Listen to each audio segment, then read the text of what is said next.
Today we have His Grace Keshav Anand Prabhu. Since we have reached the Catuh Sloki verses of the second canto, 9th chapter, 33, 34, 35, 36. So I requested Keshav Anand Prabhu, who is visiting from Delhi. He's here in USA, presently at Boston. So I requested him to speak on the Catuh Sloki. And a brief note about Prabhuji.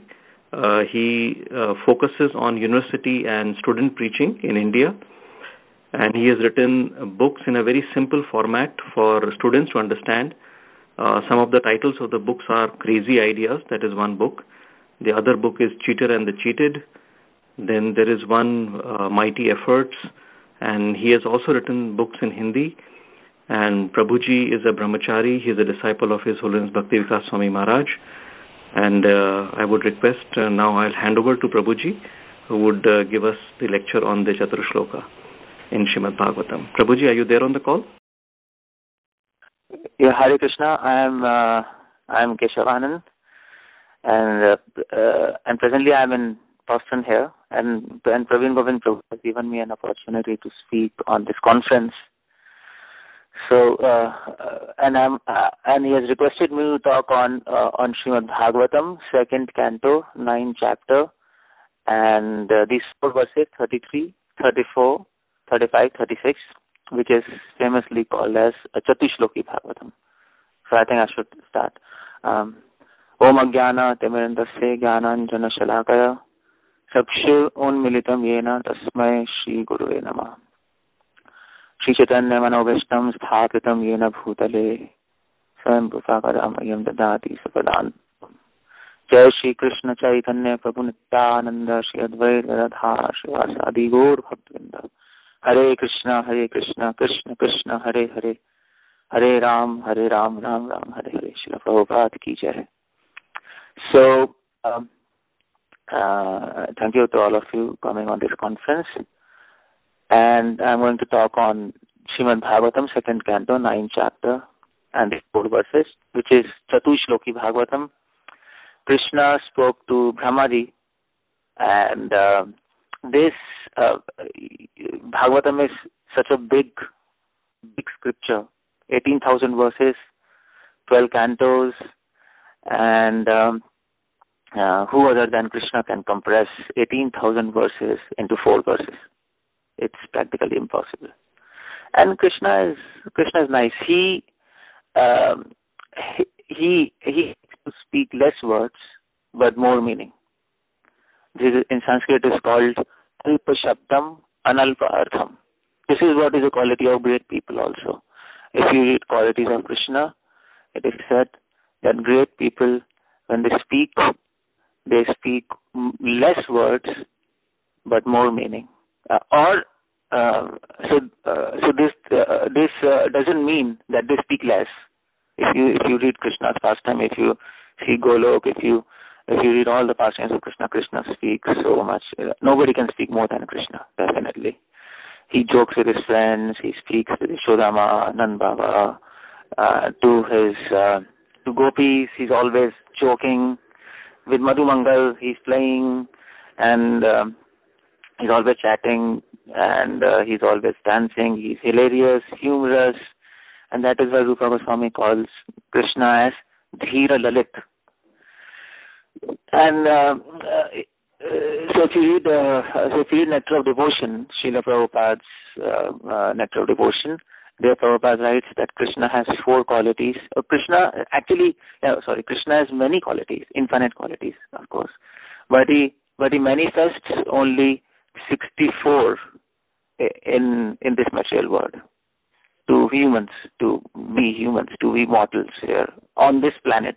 Of course, he manifests more qualities in higher planets because he has infinite qualities. And of course, the quality of quality is also different in different planets. Like for example, his joking here on this planet might be of different type.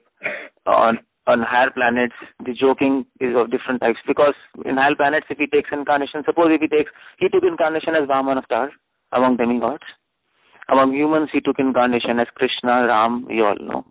So Vamandev,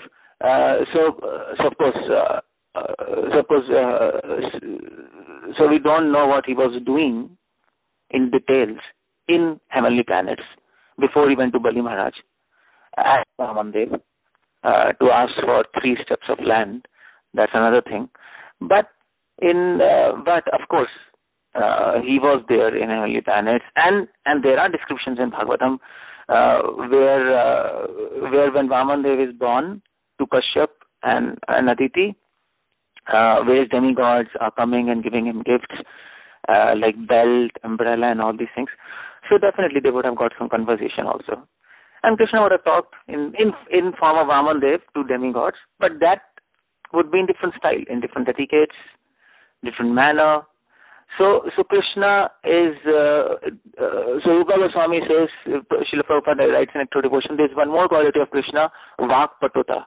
He is expert in speaking. He knows how to speak according to time, place, circumstance. He can also speak to birds, he can speak to monkeys, he can speak to animals.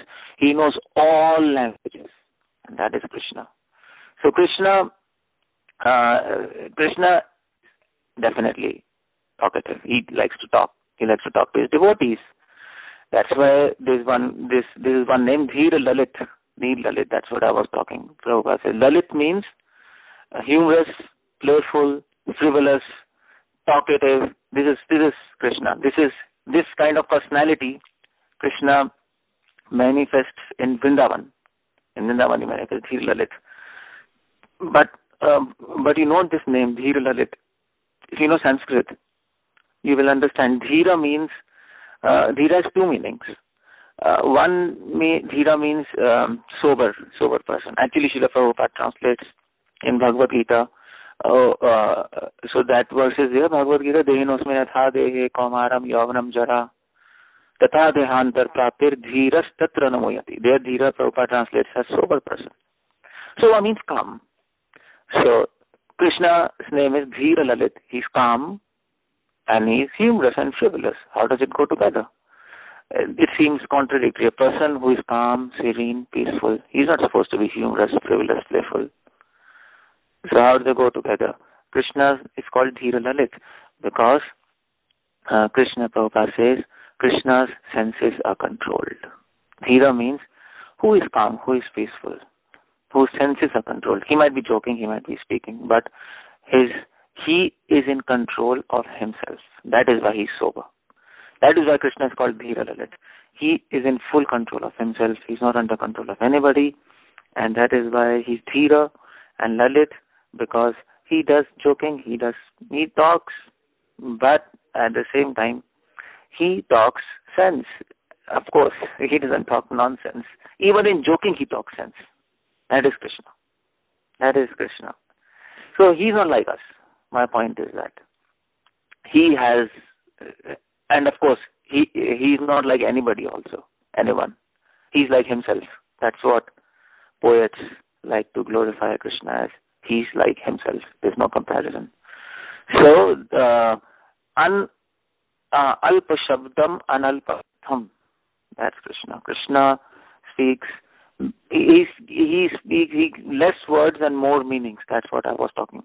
Less words doesn't mean less words. Less words means he compacts more meaning in minimal words. That's what his style is. He might be speaking all day long, but every statement, every word, and every letter of his will carry oceans of meaning. Oceans of meaning. That is Krishna. And if you read Bhagavad Gita, you will know what is Krishna. I mean to say, what is Bhagavad Gita? Sarva Upanishad Bhavo. Bhagavad Gita is that sense of all the Upanishads. All the Upanishads. All the Upanishads means, how many Upanishads are there? There are 12 principal Upanishads. This is I'm not concocting it, or some scholar has not said this. This is said by Shankaracharya. 12 main Upanishads are there. Of course, so you might well ask me, how does Shankaracharya know that there are 12 principal Upanishads? Also, of course, he didn't also concoct. It is there is one Upanishad named as Maha Upanishad. where the list of all Upanishads are given. And there, the first 12 Upanishads are mentioned, principal Upanishads, which Shankaracharya, of course, took as his main evidence to prove his theory of Mayavad. But then there are more Upanishads. There are 108 Upanishads. We know this number 108. But 108 is not the end. There are people have that list. If you read, it will go till 108, of course. But then there are Upanishads also. So there are around 212, 232 people have found more Upanishads. Upanishads within Upanishads are there. So there are Upanishads and then sub-Upanishads and then sub-Upanishads. You can keep on going. So like that. So you can imagine how many verses are there in Upanishads. How many? One Upanishad might be having, for example, Chandogya Upanishad, it has around, I don't know exactly, but I'm guessing, but I've read that book, so it's around, I think around, because there are 7 chapters in Chandogya Upanishad, so each chapter is 20 or some 15, 20 verses, so 140 verses in Chandogya Upanishad alone. And you can imagine if there are 212 Upanishads, how many verses are there? And Krishna compressed all these verses into just 700 verses. If you take all Upanishads, it will amount to 1 lakh verses, something like that. And he compressed it into 700. Can anybody do it? So Krishna is the biggest. Krishna is even greater than WinZip. What is WinZip in front of Krishna? It can zip, But Krishna can zip, and Krishna can also rip. Krishna can do anything. Krishna can make big things small, small things big. He can do himself. Anu, lagu, lagu, anu. He can do anything. Nothing is impossible. Agatan, ghatan, patyasi. For him, impossible word doesn't exist. Because for him, impossible is possible. But at the same time, impossible word exists because he can make possible impossible also. For us, not for himself. So that is Krishna. So why I'm telling you all these things, you might be wondering. Because to lead you to this point, that these verses which I'm going to speak on, Catuh Sloki Bhagavatam, there are 18,000 verses in just 4 verses. And you can see who can do Krishna. So without even reading these verses, we can know that this is God. Krishna is God. I mean to say, so if you read 2nd Canto 9th chapter 33rd verse, if you read that, you can note there that Krishna says, translation Krishna says, 2nd Canto 9th chapter 33rd verse, Krishna says, Brahma, it is I, Supreme, the personality of Godhead, who was existing before creation. So Krishna says, I am God. Actually, if you read the verse in Sanskrit, Aham eva asham eva agro, I was initially before creation. Of course, Srila Prabhupada adds there in the translation of Aham as personality. I means personality of Godhead, but in the verse it doesn't mention. In Sanskrit it doesn't mention God. If you see the Sanskrit of this verse, if you have a folio, you can open. If you have a book, you can open this verse, 2nd, 9th, 33rd. And if you read this verse, Aham evajam evagro, Nanya yad sat asat param. Those who don't have the book, I'm reading this verse. Paschad aham yad etatcha, yo avashishyate swasmi aham. So note my words. You will not find Bhagavan in this word. You will not find Ishvara. You will not find Niyanta. You will not find any word which is indicating that Krishna is God. So I can repeat it again. Just note my words. You don't need to understand anything. Just note whether this word says Bhagavan, Ishwar or something else. Aham evasham evagru nanyat yat sad asat param paschad aham yad etatcha yo avashishyate so asmi aham. Simple. Is there any word Bhagavan? No. Is there any word Ishwar? No. So, but then how does Srila Prabhupada adds from his own side? Bhagavatam is not as it is. Bhagavad is as it is. But Bhagavatam, Prabhupada changed the meaning, is it? No, of course it's not. It's foolishness to speak like that. So how does Prabhupada know that Krishna says, I am God? It's simple, I told you. Even before reading this verse, you can simply conclude that when Krishna says, Aham, I am speaking these 4 verses, which is summary of entire Bhagavatam. Definitely, this is Krishna, this is God. No other person can compress so much meaning into so less words. It's impossible. Krishna is far superior to Vincent. He can beat Google, of course he can beat Google as far as information download and information compression is concerned. So, of course, it's not a good analogy, but it's just there to get a feeling for that. Krishna is far superior to infinite Google. Krishna is beautiful. Krishna is the most intelligent person. So, before I finish the lecture, actually, I should finish these verses, otherwise I'll keep on speaking, even before starting these verses. So, what's this verse about? Aham evasham evagade. Krishna says, I mean Supreme Personality of Godhead, I just told. Why? Because alpa shabdam analpa artham. More meaning in less words. So we can know, okay, he's God, fine. Now, aham evasham evagade. Krishna says, I was existing before creation. Eva agare. Agare means before creation. Asam means existing. And eva means indeed. I was existing before creation. Prabhupada writes in the purport that Supreme Personality of Godhead is addressing Brahma, first line, specifying with great emphasis himself, pointing out that he is Personality of Godhead who existed before creation. It is he who maintains creation. It is he who only remains after annihilation of creation. Now, you might say, oh, well, I've heard this many times. That's okay. Proceed. But no. You have heard many times, but you have not heard in a way which I'm going to tell you now. You see this verse. If people cannot see, no problem. I'll just tell you. This verse, 2933, Bhagavatam, first word is aham, last word is aham. Aham eva asham eva agre nanyada satasat param pasadam aham etatcha yuvasishati swasmi aham. 3 times Krishna uses this word aham. There is no verse in entire scripture where Krishna, in entire Vedas, anywhere, I didn't find 3 times aham is used. 2 times I've seen, but 3 times I have not seen anywhere. Aham. And so what this means? That's what Prabhupada says. Krishna is emphasizing on himself. Now the question is Krishna egoistic?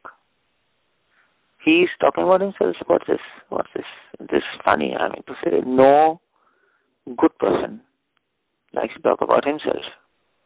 No great personality will boast himself. And no wise person will ever glorify himself. So, is Krishna fools? Because fools like to glorify themselves. Personal, it is said in Mahabharata, if you defame others and you glorify yourself, that's death. But if you glorify others and defame yourself, that's immortality. So anytime if you want to learn this is a basic principle. Mahaprabhu says in Bengali, amanena mandena. Actually in Sanskrit. But man is Bengali words also. So he says in Sanskrit, amanena mandena. Give respects to all, don't accept respects. And then all respects will come to you. That's the trick.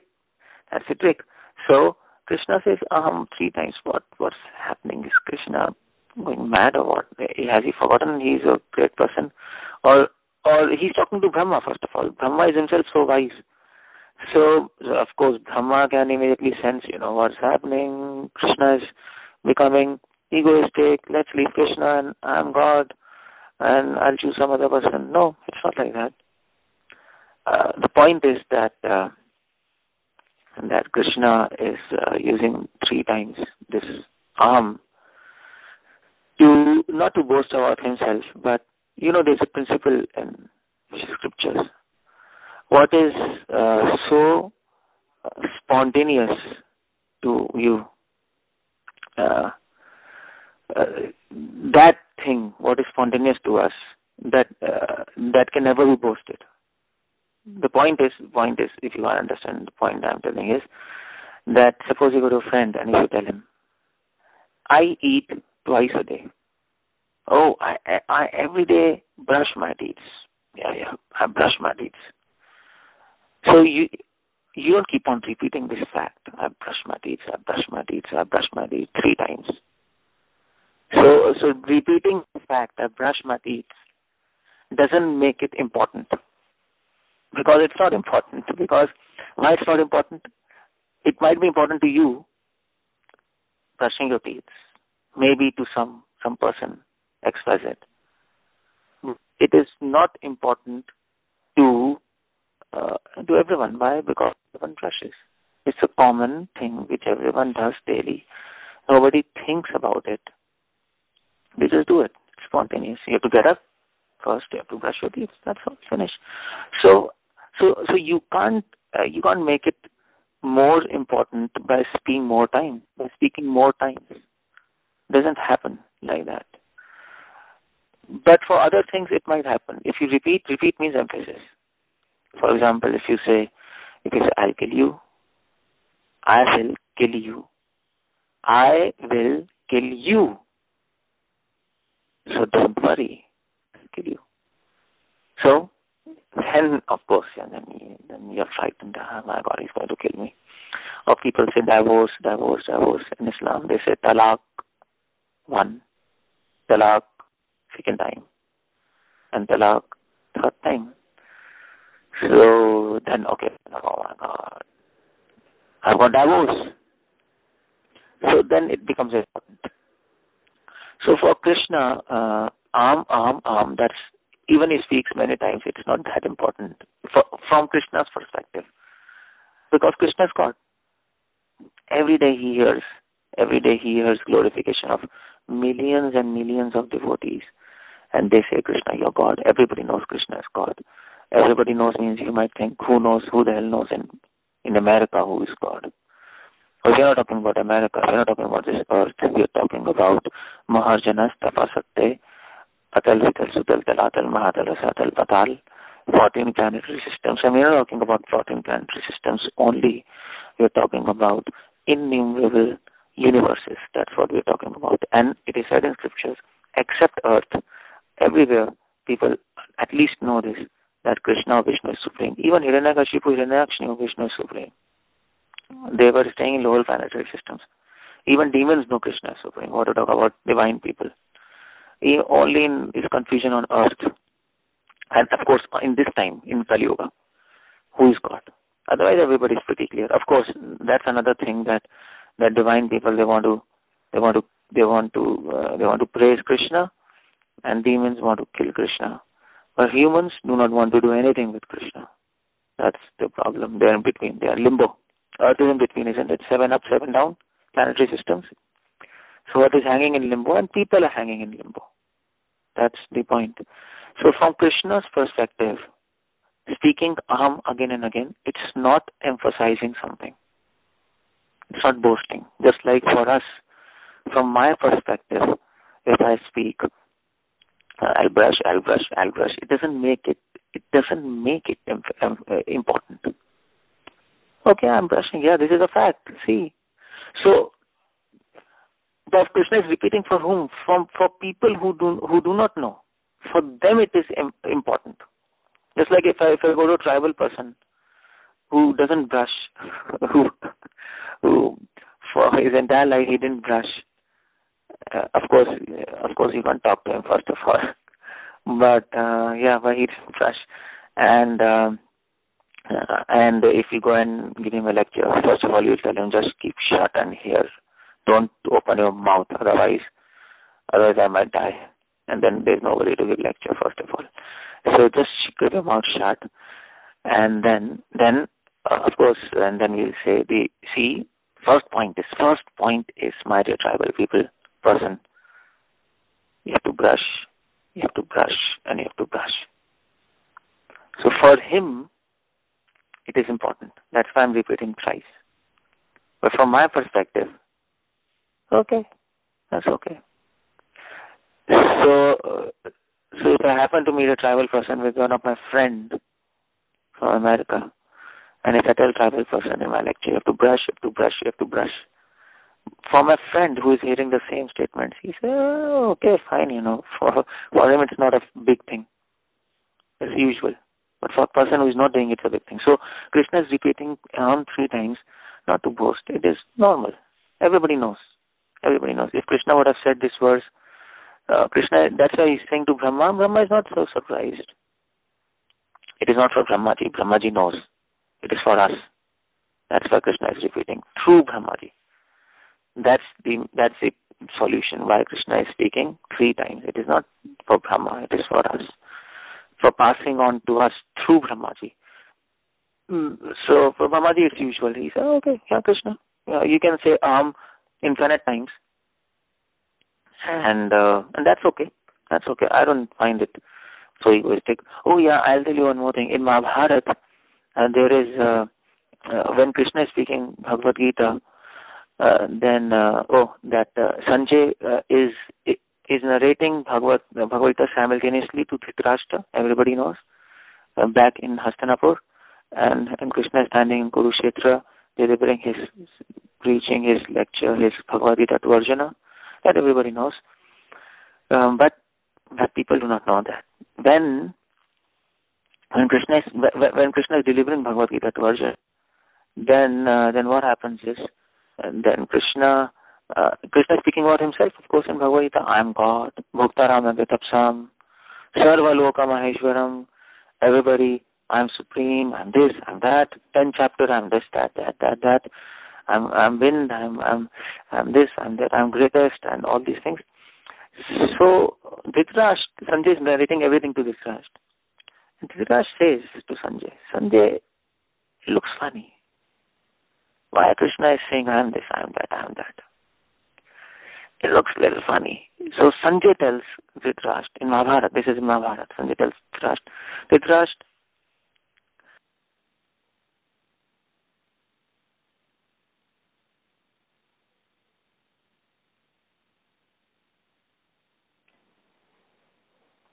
I think we lost him. I'll try to connect again.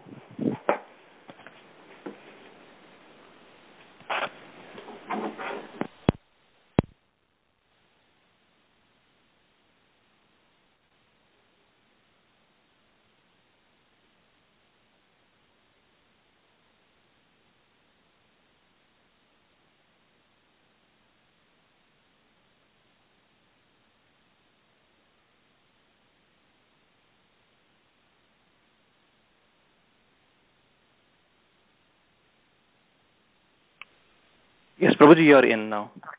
Yeah, fine, thank you. So sorry for, so I think phone got disconnected. I'll continue from where I lost. So I was speaking about Dhritarashtra, and Dhritarashtra, he asked Sanjay, what Krishna is repeating again and again? He's this, he's that.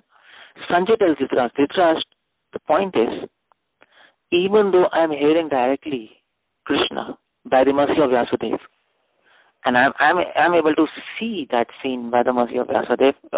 Remember, Sanjay is a disciple of Vyasadeva. He is so fortunate to be a disciple of Vyasadeva. We are also fortunate to be a disciple of Srila Prabhupada. Disciple of Srila Prabhupada. That's also great. But of course, Vyasadeva, he is directly disciple of Vyasadeva. And he tells Dhritarashtra, I'm hearing for the first time, it's first time and the last time, to Krishna there. So as far as while Krishna is speaking Bhagavad Gita, because Arjuna heard Bhagavad Gita again. That's why I'm telling this. Because afterwards in Mahabharata, so Mahabharata has a section, so the Bhagavad Gita is spoken in Shanti Parva. And then if you go, so Shanti Parv is one of the sections of Mahabharata. And if you go in last sections of Mahabharata, which is called as Anushasan Parv, there is another Gita, Anu Gita, where Arjuna again asks Krishna, Krishna, can you please tell me Gita again? But that Gita is not heard by Sanjay. So that's why I'm telling. Sanjay heard this Bhagavad Gita, and Sanjay told, see, I'm hearing Gita. Krishna is repeating, I am this, I am that. But I'm not feeling that Krishna is boasting. It seems it is so natural for Krishna, so spontaneous for him to tell, I am God. If Obama comes and tells, I'm Prime Minister, who will say he's boasting? He might say 10 times, I am Prime Minister of America. Yes, I am Prime Minister. And everybody should know that I am Prime Minister. So, okay, fine. That's information. So from Krishna's perspective, this verse is information. From our perspective, this verse is emphasis. That's the whole crux of this long talk which we were talking. This is very important. That's what Srila Prabhupada says. Krishna is specifying with great emphasis himself. This is the first line of Srila Prabhupada. This might be appearing to you as very simple statement, but it's not simple, because when you read the statement, the first line of this purport of this 2933, with great emphasis, this means that Krishna is emphasizing for us, because for him it is spontaneous. And for Brahmaji, also it is spontaneous to hear. It is natural. In fact, it is blissful. Like for us, for devotees, we also don't feel Krishna is boasting. But for others who do not know Krishna is supreme, for him he is saying three things. So the point is, if Krishna is not saying this verse for Brahmaji, because for Brahmaji it's no need to tell, I am there, I am greatest and all this. If Krishna is not speaking this verse only for devotees, because for devotees also there is no need to repeat three times, I am supreme, I am greatest. We know, Krishna, you are greatest, you are supreme. We want to know, Krishna, how sweet you are, what you do with gopis or your friends or in Golok. We want to hear this also. This is nice, but this is natural. We don't want to hear this as a part of being convinced. It's sweet for us to hear. So, but it's sweet for us to hear, but Prabhupada is specifying with great emphasis. Great emphasis means this Krishna is not speaking to give bliss or sweetness to his devotees. He's not repeating three times for making it sweet. Because Prabhupada says he's giving emphasis. He's not adding sweetness. So this means Krishna is not speaking this verse only for devotees. Krishna is speaking this verse with a particular point in his mind. And the point is that he wants to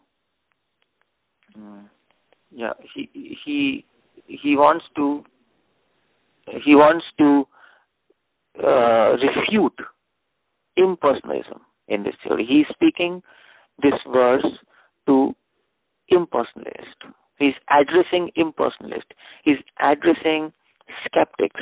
He's addressing atheists.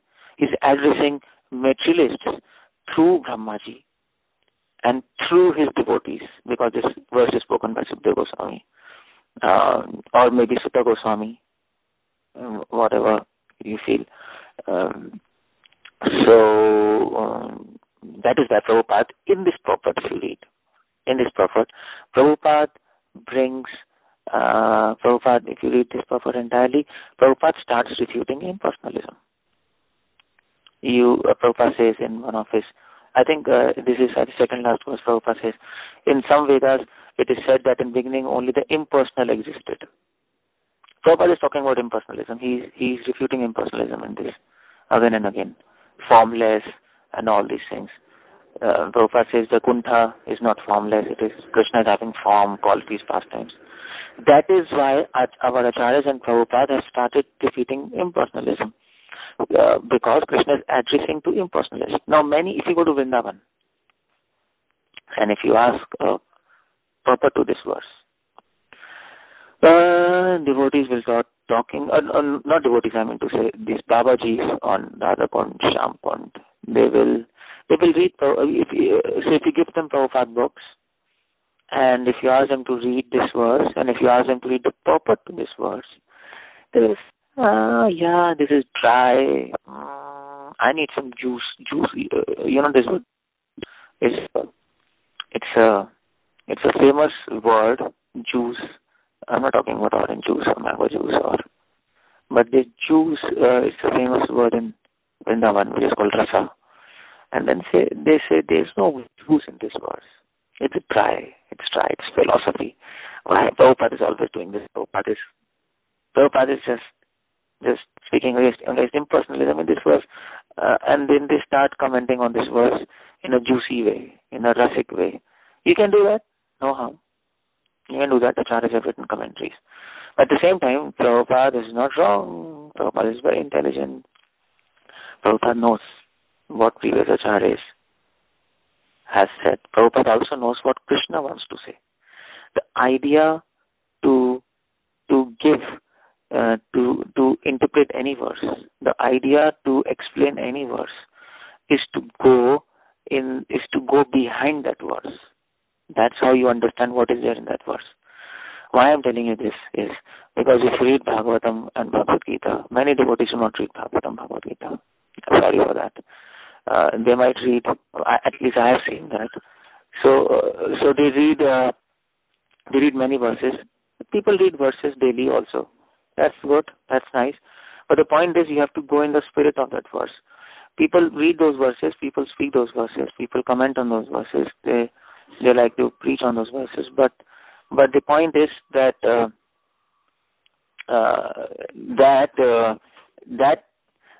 points repeat.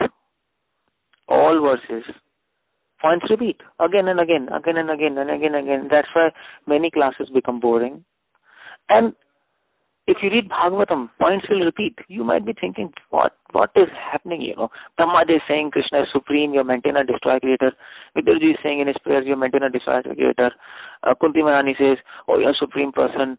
Everybody is speaking the same thing. It's such a boring thing. Why I'm hearing it again and again? Or just like Srila Prabhupada. Many devotees asked, not many, some devotees asked Prabhupada, why are you repeating again and again, your soul, you're not this body, your soul, you're not this body, your soul, you're not this body. One answer to this question Prabhupada told was that, have you realized your soul? So that devotee will, no. Prabhupada, that's why I'm speaking, that your soul, not body. So that's okay. That's one thing. But of course, if all lectures are, all sannyasis, all lectures, all ISKCON, every day you speak Om Namo Bhagavate Vasudeva, Om Namo Bhagavate Vasudeva, Om Namo Bhagavate Vasudeva, and then you start speaking, your soul, you're not this body. All lectures are same statement. Then of course anybody will go crazy and say, hey, there's something else to be talked, There has to be something else. More details. So, yeah, so repeated the same point. Scriptures repeat the same point many times. Many times you will feel, in fact, at least for me, when I came new in ISKCON, I read Bhagavad Gita. And when I read Bhagavad Gita, I thought, well, I've understood Bhagavad Gita. Simple. Krishna is supreme. You have to serve him. By serving him, you will develop love for him. How do you do that? What's the best service? Chanting Hare Krishna. Okay, done. Finish. Every time, Jesus the same thing, repeating. So finished off. But it's not the same thing. That's the point. If you think it's the same thing, you'll get bored of, and then there's a problem. So Prabhupada, that's why he says in one of his lecture, I think it was in India, he says, all my devotees should read my books. That's important. Should read my books. And he not only said this, he said this, oh yeah, I remember, it was in Melbourne. This was in 1972. Srimad Bhagavatam. Oh yeah. It was in Srimad Bhagavatam, this same chapter, second canto, 9th chapter, 3rd verse. This Melbourne lecture, 1972. And Prabhupada says in that lecture, Each and every shloka should be very, very scrutinizingly understood. Each and every shloka should be very, very scrutinizingly understood. This is what is Prabhupada's statement. So what does that mean? That means, scrutinizingly understood means that every verse, although they might look the same, although all devotees are repeating the same thing, Krishna, you are supreme, I have to serve you, please have mercy, but they are not the same. That's the idea. You have to go behind that verse and see what's there behind it. All people are human. Everybody is a human, American, Indian, Bengali. Everybody is a human. So you may say, well, okay, everybody is a human. But a demographist, for him, everybody is a human, but they are different. For a psychologist, every American is different. Because the mentality is different. He is going behind the scene. And he's seeing mind. And then everybody appears same. So the more behind you go, the more variety. The more front you come, the less variety. The persons who are gross, like tribal people. For them, everybody is not a human. For them, everybody is a food. They will eat even their grandfather. So there is one variety, food. For more evolved people, if you go behind the scene, okay, fine. For people, then for more evolved people, everybody is a human. For more evolved, everybody is American, Bengali, and this. For more evolved, everyone is, the mental psyche is different. Every individual is different. So like that, if you go behind this verse, Prabhupada is not doing the wrong thing. Prabhupada is doing, in fact, the right thing. Krishna is saying, I am supreme. He has said many times, I am supreme. So why is he repeating the same thing? Repeating the same thing because here his intention is different. His intention here is to address the impersonalist. That's why he's using aham 3 times. How do we know he's addressing the impersonalist? Because he is using aham 3 times. The word aham, I. Krishna has spoken, I am supreme, even to gopis. 10th canto. So what do? There, Krishna is not addressing impersonalists through Brahmaji or whatever. He is directly addressing gopis. There, Krishna is saying, I am supreme. Why? His intention is not to emphasize I am supreme. His intention is even not to tell gopis I am supreme. His intention is to tease gopis by telling I am supreme. Because gopis do not like to hear this statement, Krishna is supreme. Why?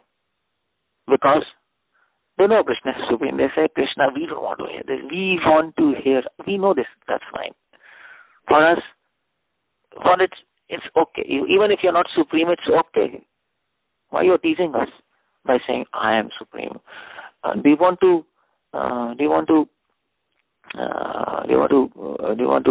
loosen relationship with us? If your dear friend tells you one day, if your wife tells you, one morning she gets up and she tells you, my dear honey, I love you very much. I really love you. So then you might think, what's happening, What's happening? That's obvious. After 20 years of marriage, she's getting up and she's saying, I really love you. I really love you. And you are my husband. If she says this, then you will have some suspicion what's happening around. So, gopis, when Krishna speaks this, I am supreme, his intention is to tease them. To ordinary devotees like us, when he speaks, I am supreme, his intention is to give us bliss and sweetness. And to Brahmaji speaking this verse, I am supreme, his intention is to preach through Brahmaji. And when he's speaking this verse to impersonalist, his intention is to refute their theories. So Krishna might speak, I am supreme 1,000 times. But every time his intention, his meaning is different. That's the idea. That's what I told in the beginning. Alpa Shabdam Analpartham. Less words, more meaning. This is the spirit of Bhagavatam. You have to go in the spirit of Bhagavatam. You will relish Bhagavatam if you go in the spirit of Bhagavatam. Prabhupada says, if my devotees do not read books very scrutinizingly, they will miss the opportunity to relish the bliss which Krishna is trying to give. That's why we need association of devotees. That's why this is conference call. That is why you have spent your time, you've taken out your time to come on this conference call, hearing me without even seeing me. It might seem odd, but it's like that. You don't see a person, it feels odd. I don't see you, I'm just speaking to you, and in fact it's muted. It feels odd, but anyway, it helps also. It helps. We are sitting so far and still talking to each other. But the spirit is different. Spirit is always different. Whenever we are also talking every time, the spirit is different. So Krishna is addressing impersonalist. And this is the verse where Krishna is at Prabhupada. That is why Prabhupada is taking the subject of impersonalism. So every time you read purport of Bhagavatam, you have to find why Prabhupada is speaking this point in this verse. Why? The question is why, not what. Okay, fine, what. Generally, we devotees focus on what Krishna is speaking. No, focus on what, that's important. But on why, that's more important. So, this is the first verse of Catuh Sloki Bhagavatam. And in fact, if I didn't tell you, this verse is talking about Sambandha. Chaitanya Charitamrita speaks about Sambandh, Abhida and Prayojan. This Chaitanya Mahaprabhu didn't come. It is there in Vedas, in Upanishads. This style to read, especially to read Vedanta Sutra. This is division from Vyasadeva, from Vedas. Sambandha, Abhida, Prayojan. Sambandha means relationship with God, Krishna. Abhida means how to establish that relationship. And Prayojan means what is the result of establishing that relationship? Sambandh, Abhida, and Prayojan.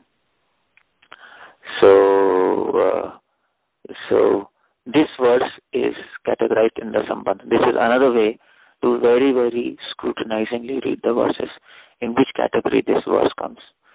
First way to read scrutinizingly is to find the why. Second way is to know in which category it falls. And so in fact I can give a whole lecture on how to read books. That's another way.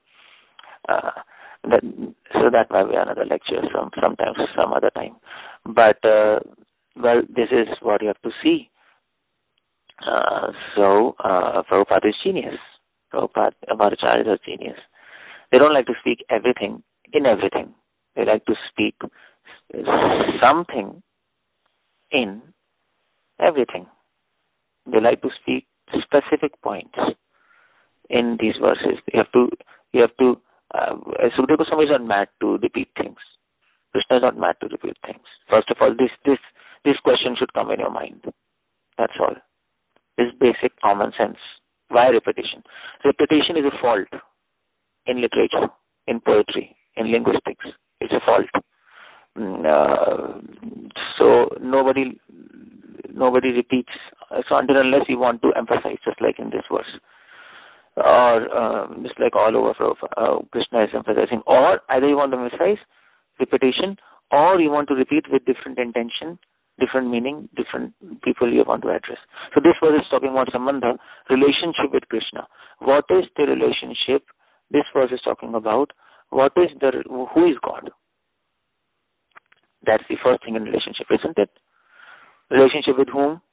With Krishna. Okay, who is Krishna? Okay, 2.9.33. Read that. Krishna is supreme. He's God. He's not impersonal. He's having form. He's having qualities, names, pastimes. This verse says, Paschad aham yatetacha. I will remain after annihilation.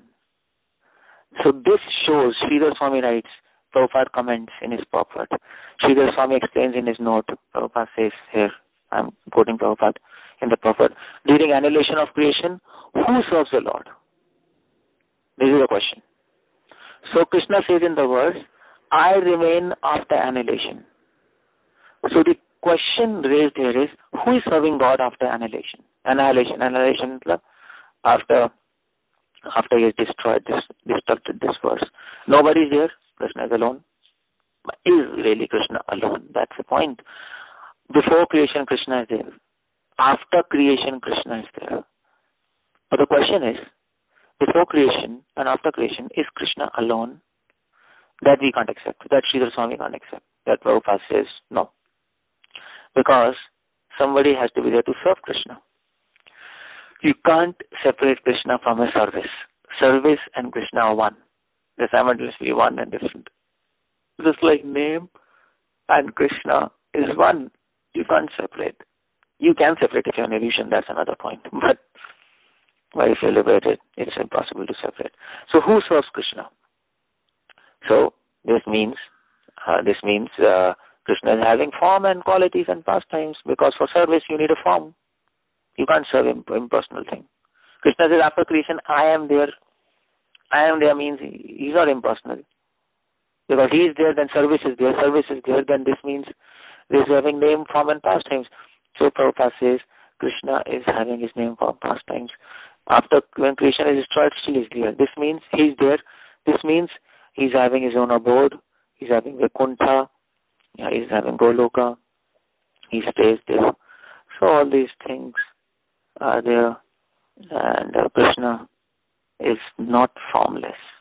This is how Prabhupada extracts this here, this information that this was Krishna speaking to impersonalism, and there is Sambandha, starting of Sambandha. Krishna is supreme, okay. He's supreme, he's having form, name, qualities, pastimes.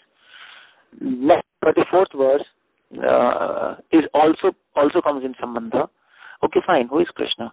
Now what is the relationship of Krishna to every other thing? There's a Sambandha relationship. Krishna is there, okay, fine. We are also there, time is there, nature is there. What is the relationship? So Krishna says in 34th verse, he talks about relationship. Well, he talks about relationship in a funny way. And that funny way is very funny, because when he starts talking about relationship, he starts talking about something else, not exactly relationship. He doesn't speak, oh, actually Jiva, Prakriti, this material world, everything is related to me. He doesn't say like that. On the other hand, he speaks funny, because I told you Krishna is Dhira Lalit. He's humorous, he's frivolous, he likes to speak in funny ways. He likes to speak in ways which we can't comprehend. We can comprehend if we have association of wise people. But he says, Rite artham yat pratiyete na pratiyete cha atmani tat vidya atmano mayam yatha bhasu yatha tama. This is funny, because Krishna speaks here not about his relationship with everything. Krishna tells here about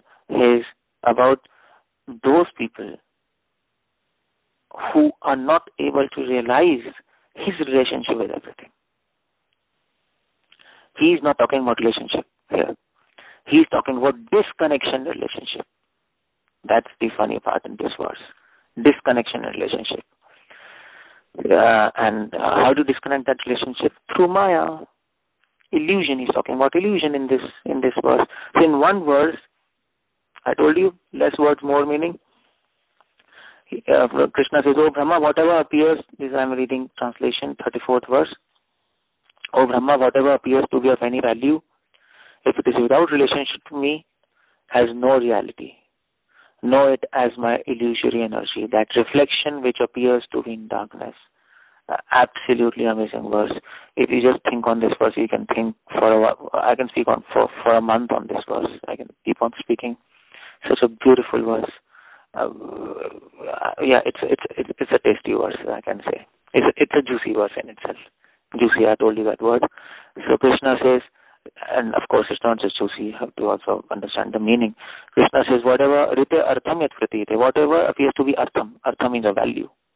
Na pratiyate cha atmani. If it is for value to you, but if it is not connected to me, it is valueless, it is useless. Because you're an illusion. You're an illusion.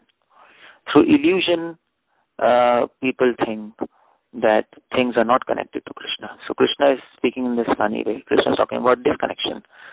Krishna says, illusion means misconception. Prabhupada says in purport, illusion means misconception. Illusion doesn't mean magic. Illusion here is not word used in the sense of illusion. It's not magic. Magic, the sense of illusion is not magic. That is the meaning of, that is the spirit of Mayavadis. Here, in Gaudiya Vaishnav's sense of illusion is misconception. Prabhupada says in purport, second verse, first line, misconceiving one thing for another is called illusion. That is illusion. So this you have to keep in mind. And how does misconception comes? By ignorance. If you know knowledge, then you have misconception. Oh, I think this person's name is this. Oh, I got confused. Why? Because you don't have knowledge. Or misconception comes from ignorance or doubt. Two things. Ignorance or doubt. So this produces misconception. So now you can raise one more question. How does Maya affect us? It's not jadoo, hocus pocus, abracadabra. It doesn't happen like that. That's Mayavad. Gaudiya Vaishnavas say illusion. Maya affects, how it affects? By misconception, by producing ignorance. Maya will not let you hear devotees. Your conference call will get disconnected if Maya wants. It got disconnected in between. I think that was a work of Maya. She doesn't want you to hear because she wants to keep you in ignorance. And in ignorance, then you will have misconceptions. You're in Maya. You will forget everything is related to Krishna. Or even if you remember everything is related to Krishna, you will not understand how it is related. That's more important, to know how it is related. We know everything is connected to Krishna. Okay, done. That's all. You have to, Baba, you have to know how it is related. That's more important. And that is why Vedanta Sutra entire section is devoted to this one question: how things are related to Krishna, not why it is not it is related. So how everything is related in a different way.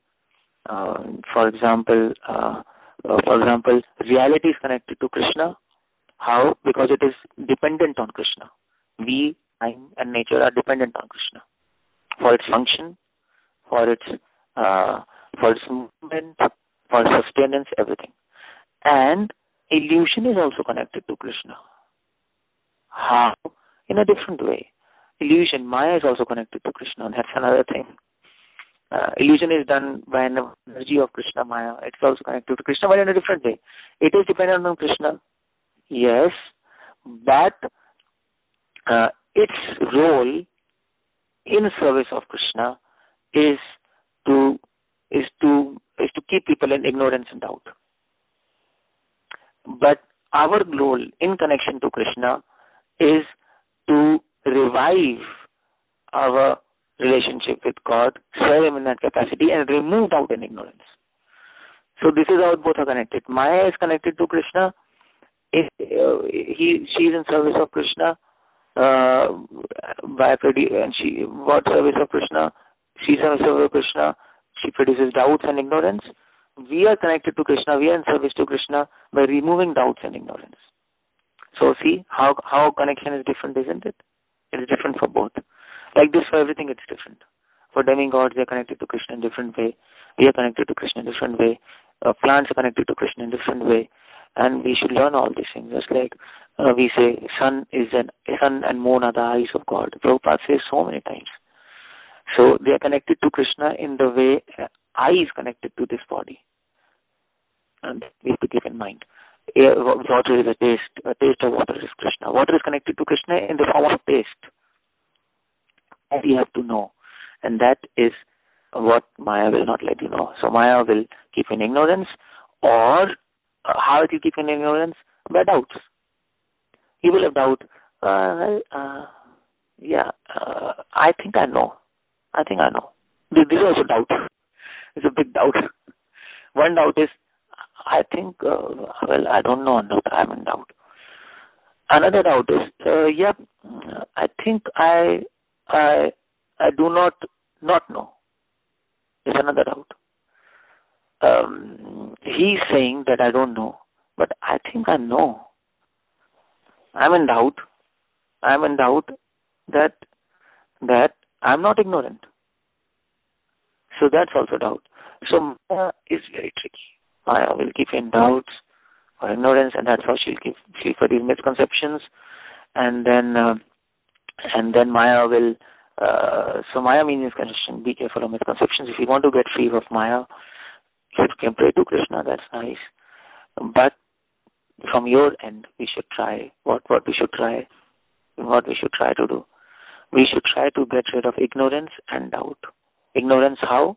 By taking knowledge of scriptures, by hearing devotees, and doubts by asking questions. By asking questions. Don't be shy in asking questions. Ask questions. No problem. It's a silly question, but when you die, you can't ask silly questions to Yamrut. They will not entertain your questions. Better entertain them here. Better look silly here rather than in front of Yamdutas. So that's illusion, and even illusion is connected to God. That's what Prabhupada is writing in this purport. Even more is also connected to God. And Prabhupada raises many points in this verse. And then this is about Sambandha. And then in the next verse, Prabhupada talks about 35th verse. He talks about Avidhay. Means Krishna is talking about Avidhay. The process of reviving that relationship, the process to understand Krishna, his Maya, and everything in proper context. That is 35th verse. And 36th verse, Krishna is talking about love of God. What is the goal? Yat Syat Satra Sarvata, 36th verse. That is Sambandh, Avidhay, Prayojan. Sambandh is 33rd and 34th verse. Avidhay process is 35th and Prayojan is 36th. But there is another point in all these verses. Another point is when Krishna talks about Abhiray, he does another funny thing. He doesn't talk, serve. He doesn't say, serve me. You read 35th verse. He doesn't say, serve me. He speaks in some funny way. And that funny way, I'll tell you in another lecture. Thank you very much. Hare Krishna. Srila Prabhupada ki jai. Guru Maharaj ki jai.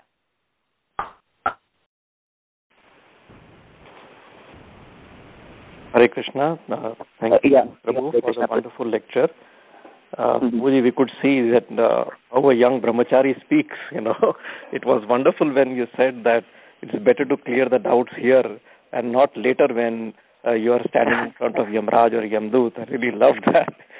So I'll open the forum for any questions for Prabhuji. Please, Hare Krishna.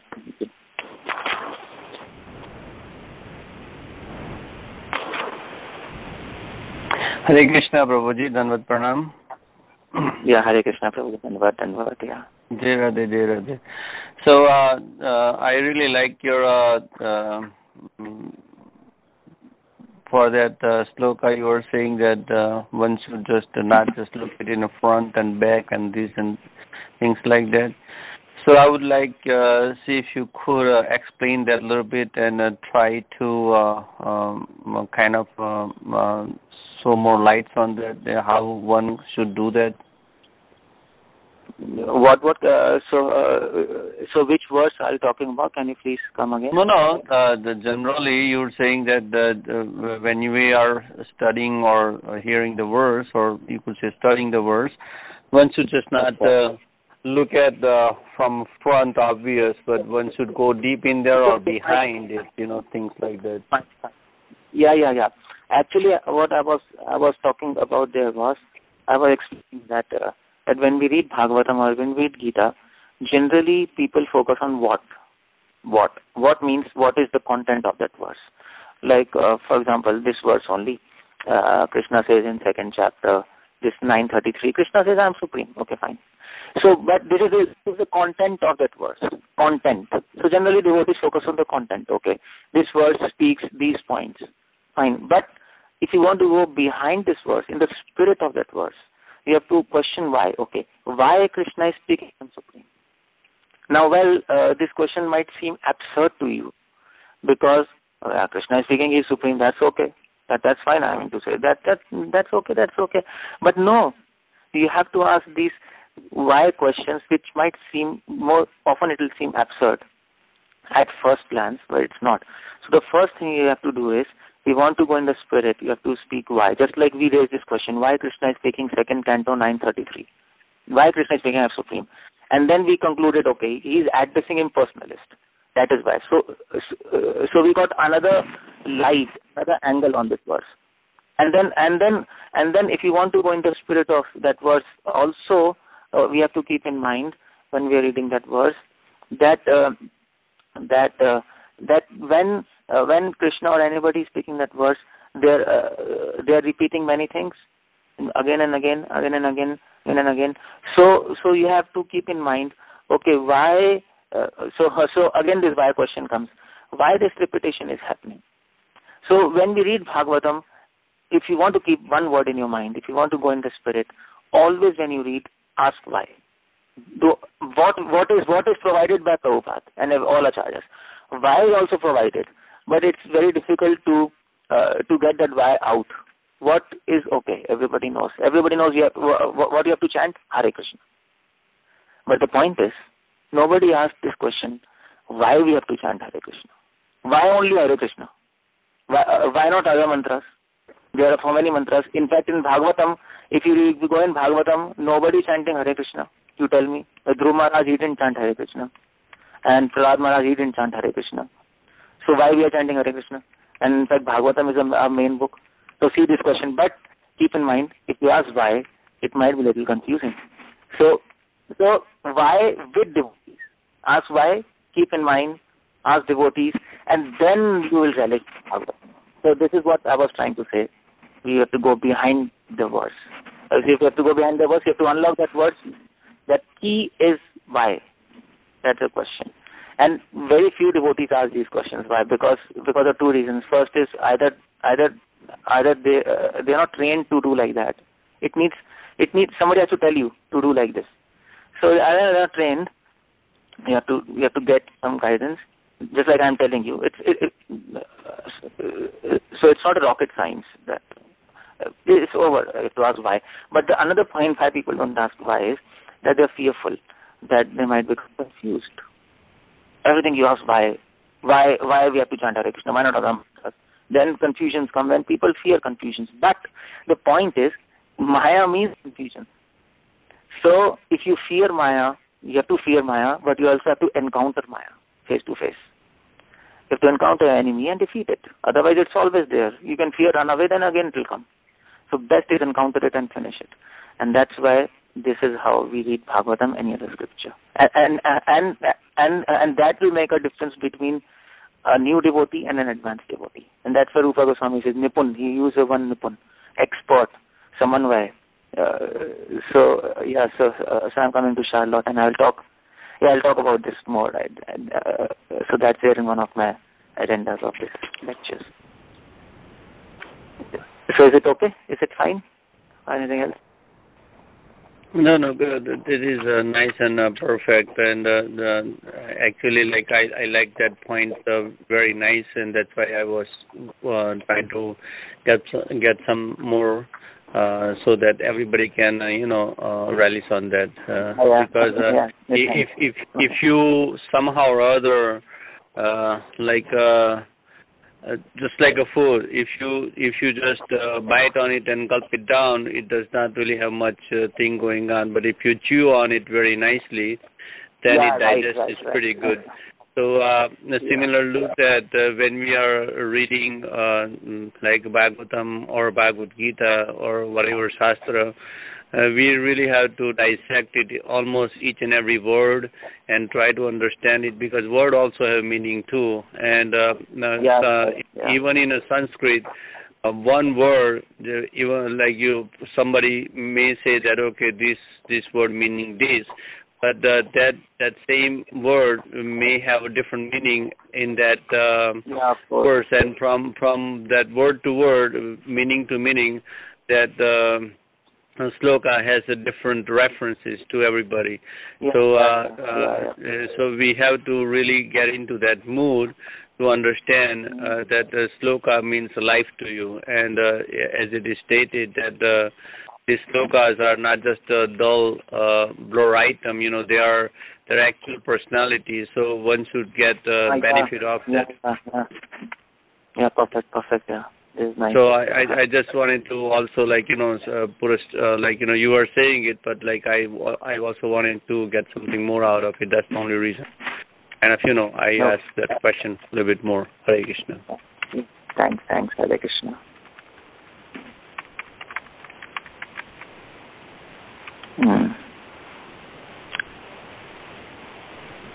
Hare Krishna, Prabhuji. Yeah, Hare Krishna. Thank you very much for highlighting with such depth, Catuh Sloki, and very wonderful. I just wanted to just to clarify. I just wanted to add something. So in the first sloka, Krishna is establishing with the in the fourth sloka that comes Anvaya Vyati Rekavyam Yasyat Sarvatra Sarvada. This is first. Yeah, I'm speaking about the first verse, but these words, like Krishna is establishing what he is, like Anvaya Vidhi, Okay, fine. Yeah. And then because people have, as you wonderfully described, people have so many misconceptions about the absolute truth. Definitely, absolute speak. If absolute truth is speaking, I, that means he cannot be impersonal, because impersonal aspect of God doesn't speak. Even Paramatma does not speak. So Krishna is the absolute truth. And in the second sloka, the Vyatireka Vidhi, that he's establishing what he is not, if anything is positive without his connection. And then my question and comment is, Prabhu, that in the fourth sloka, which you will cover sometime, Krishna is describing Anvaya Vyati Rekabhyam Yasyat Sarvatra Sarvada. So it is describing the nature of the means, the avideya, that only by this devotional service, which can be only the devotional service has that all the wonderful things which can be performed under all circumstances and by everyone under all situations. So is it not that the fourth sloka describes the avideya, the nature of devotional service, apart from the process of jnana and karma, which cannot be performed under all circumstances? And the prayojan is described in the 35th sloka, to my understanding,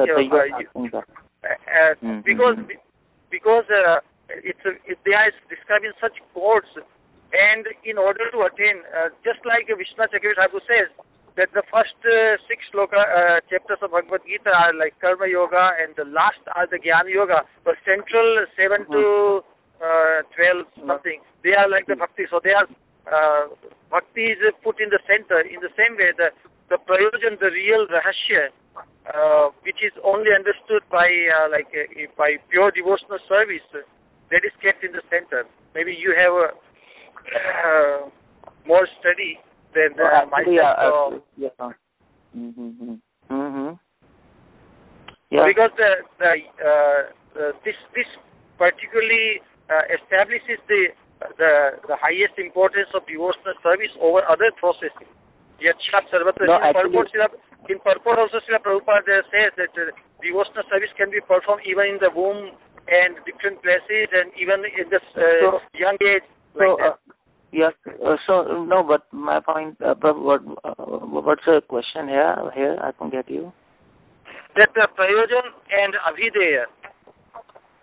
Okay, fine. Actually, so you're asking me, so whether this 2:9:36 explaining abhidhaya or prayojan, or it's mixed, that you're asking, no? And 35 explains the prayojan. Abhidhaya. No, 35th. Actually, 35th verse, it explains abhidhaya, but Krishna does in a different way. So that's what I was telling in the lecture, that sometimes I'll explain that funny. How does he do?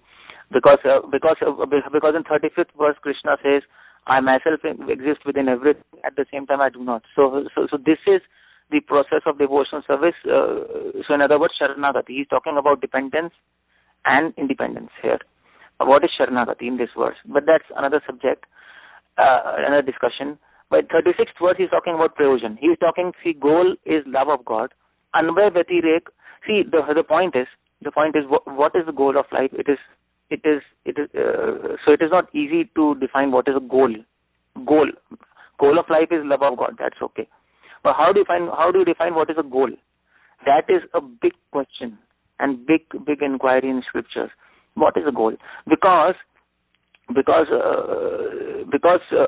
goals are, so there are primary goals, there are secondary goals. So for example, our goal of life is love of God. But presently my goal of life is to first purify myself. So that's also goal of life. So goal is not just one. We have many goals. So some are immediate goals, some are long-term goals, isn't it? That happens in management, immediate, long-term, and immediate goals. So for example, if we do devotion, our immediate goal is to purify ourselves. Then after we become purified, then our goal is, okay, we have to become attached. And then asakti, that Rupa Goswami explains. Then after asakti, our goal becomes bhava, then becomes prema. So the point is, processes become goal and goals become processes. This is what happens as we advance. For what is now goal for us, when we reach the goal, it will become a process. And we will use that goal as a process to go to another goal. And that is the beauty of bhakti. Means are ends and ends are means, isn't it? So that is why when Krishna anvay vyatireka, directly, indirectly, you should search for me. Here directly, indirectly has many meanings. So and one meaning is, so direct means Raganava Bhakti, indirect means Vaidhi Bhakti. That's one meaning. Sadhana Bhakti, nonetheless. Avidaya. What? That is the description of Avidaya in 36 sloka. And no. Actually, no. This is what I'm explaining. Now, Prabhu, let me ask one question. Could I ask one question, Prabhuji? Yeah. In the subject matter of this Catuh Sloki, Lord Krishna is revealing the two slokas before the Catuh Sloki. He is describing what he is describing. Sarahashyam tadangam cha. So he is describing in this sequence. He is first revealing the rahasya, and in order to acquire that rahasya, tadangam means the sadhana bhakti is describing the 36 sloka. So I like your point that we have to scrutinizingly study these slokas. But if you scrutinizingly with the help of the acharyas, we will be able to appreciate that the 36th sloka is the prayojan, the rahasya, which is not possible without prema bhakti. And that prema bhakti is possible to the fully surrendered soul. And what is the process? That process is described in 36 sloka. Actually, you know what is happening here. That's what. So acharyas are saying it is prayojan. Why? You know why it is prayojan? Because he's talking about Vaidhi, direct, indirect Vaidhi Bhakti, direct Raganava Bhakti. So see, he's talking. So now your goal of when you're practicing Vaidhi Bhakti, it should be Raganava, and then when you're in Raganava, your goal should be Asakti, and then you slowly proceed. This method of process and goal, which will change. This Krishna is trying to explain here. So he's talking about goals. At the same time, he's talking about process, because after some time, goal will become process, and that is why, and that is why you're asking me a question whether it's talking about Abhidaya Prayojan. That is, of course, it's talking about process also. But Krishna is trying to explain us that so that you have to increase your eligibility. Whatever is goal for you, try to make it a process, and then go ahead and then make another goal. Then make it a process, and then go to love of God. So we have one more meaning of Anvay Vyatirek, direct, indirect. So indirect means indirectly to attain Krishna means when our heart is impure, but still we are trying to attain Krishna. Of course, with impurity you can't attain Krishna, but we are doing something. And direct means when your heart is pure and you are trying to attain Krishna. So Krishna is saying now your goal should be direct bhakti. So although he's talking about bhakti, which is abhidaya, but he wants to make that bhakti as a goal for us. So that is why this shloka is talking about goals, and that is why it is put into category of prayojana. I don't know if you got it, but Prabhuji, I am really so impressed by your intrigue and so wonder. It's so hilarious to find the enthusiasm and in-depth effort you have put. It just reminds of our early days, but we were not that much blessed as you are. what I'm trying to share. See the context of 35th sloka. It's a very rahashyamay. It's a very, very rahashyamay. It is not revealed to those who are not fully surrendered. That's why Krishna is revealing that yatha mahanti bhutani. I don't know the sloka in front of me. So the nateshu, those who become fully absorbed in the prema, only it is revealed to them. And what is the process? When he said only devotion, not karma process or jnana or any other. Because only the bhakti. Yeah. Okay, Prabhu. No, I got your point. This 35th verse is talking about Abhidha. You know why? Actually, I didn't tell you explanation. You know why? Because Krishna says, I enter and I do not enter. Now when Acharya explain, and Prabhupada says that, see, when we enter and do not enter, that means Krishna is saying that through bhakti you will be able to see that I am everywhere and still I am not everywhere. That is only through devotion we can perceive. There is no other process. There is no other way we can come to this realization. Impersonalist cannot come to this realization Krishna is there and not there, because Krishna says in purport, Prabhupada says that in purport that impersonalists can realize Krishna is everywhere, but can't enter that mystery that Krishna is still not everywhere. He is there in Golok. Prabhupada writes, and how? Only by devotion. That is why Krishna doesn't speak about devotion here. He speaks in a funny way. He says, okay, you will be able to see me everywhere and not anywhere. And how? Devotees will know only through bhakti, only through devotion. And now also only through love. And here love means devotional service. That is bhakti yoga. And then in the 36th verse, then he talks. Anyway, it goes like this. Yes, it's wonderful. Prabhuji, your effort is wonderful. I just want to share one piece of perspective. I really so much appreciate that you are highlighting this point. But think of the 35th sloka. It is a very rahashyamay. But that rahasya is revealed only to the prema bhakti devotees. The prema bhakti is the rahasya by which one realizes the Supreme Lord not only in his abode but also within his heart. So for the devotee, due to the effect of pure bhakti, he sees the Lord everywhere. And this effect is not possible for jnanis or karmis or non-devotees. You're right there. So you're right. I actually see so there are many perspectives to see shlokas, and what you are saying that so that is also correct, because that's one perspective. Or we are discussing, it's another perspective, and this is how we should discuss. Actually, this is nice to discuss like this, and then we get entrance into Bhagavatam. It's good. Nice. Prabhuji, where are you coming next? Can you speak tomorrow also? I don't know. I think I think our here in charge and our controller is Praveen Govind Prabhu, and he has to decide. Yes, Praveen Govind.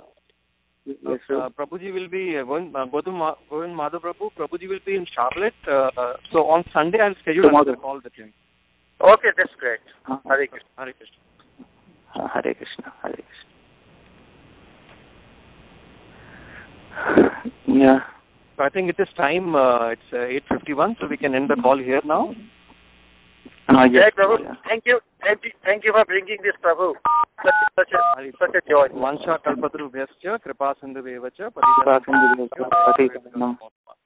Vaishnavabhyo namo. Thank you so much.